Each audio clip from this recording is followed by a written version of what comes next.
ओम नमः शिवाय। साथियों, आज हम चलते हैं उदयगिरी और खंडगिरी की गुफाओं में।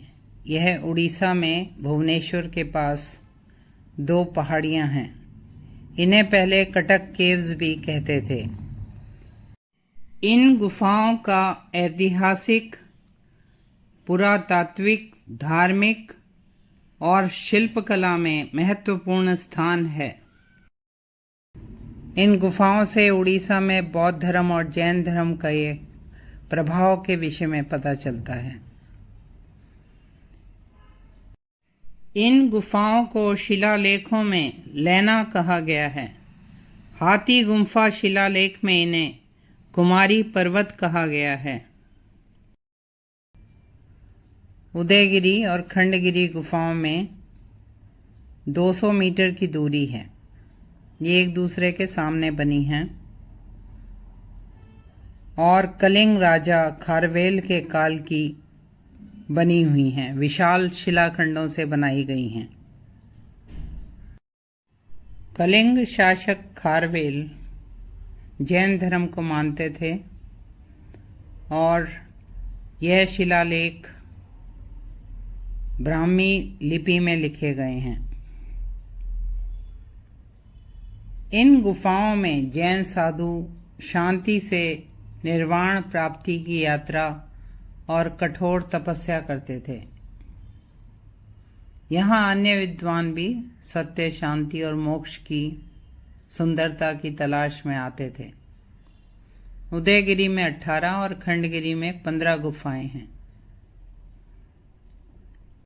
कुछ गुफाएं प्राकृतिक हैं, कुछ गुफाएं जैन साधुओं ने चट्टानें काट कर बनाई हैं। इन गुफाओं के अंदर प्राकृतिक रोशनी अंदर आती थी, सूर्य और चांद की रोशनी। ये गुफाएं 2200 साल पुरानी हैं। दूसरी शताब्दी ईसा पूर्व की हैं। गुफाओं की छतें नीची हैं। वास्तव में ये विश्राम स्थल होंगे। इन गुफाओं के प्रवेश द्वारों पर विभिन्न वस्तुएं उकेरी गई हैं। कहीं खारवेल शासक के दरबार के दृश्य हैं, कहीं पशु पक्षी, कहीं शाही जुलूस, शिकार अभियान, दैनिक जीवन दिखाए गए हैं। उदयगिरी में रानी गुम्फा यानी रानी की गुफा है, जो 2 मंजिला है। यह गुफा ध्वनि संतुलन की विशिष्टता दिखाती है। इसका प्रयोग उस समय मंत्रोच्चारण और नाट्य प्रदर्शनों के लिए होता होगा। भित्ति चित्रों पर बेलें, तोरण, शाही दृश्य, जीव जंतु उकेरे गए हैं। मुख्य गुफाएं हैं बाजागर गुफा, जय विजय गुम्फा, पनासा गुम्फा, व्याघ्र गुम्फा, ठकुरानी गुम्फा, गणेश गुम्फा, पातालपुरी गुम्फा, जंबेश्वर गुम्फा, सर्प गुम्फा, हाथी गुम्फा, धनागार गुम्फा, हरिदास गुम्फा।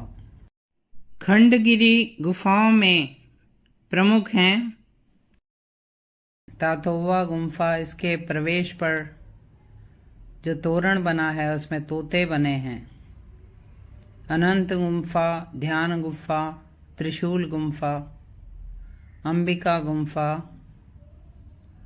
गुम्फा संख्या 11 की पिछली दीवार पर जैन तीर्थंकर, महावीर और पार्श्वनाथ की नक्काशी वाली उभरी हुई मूर्तियां हैं।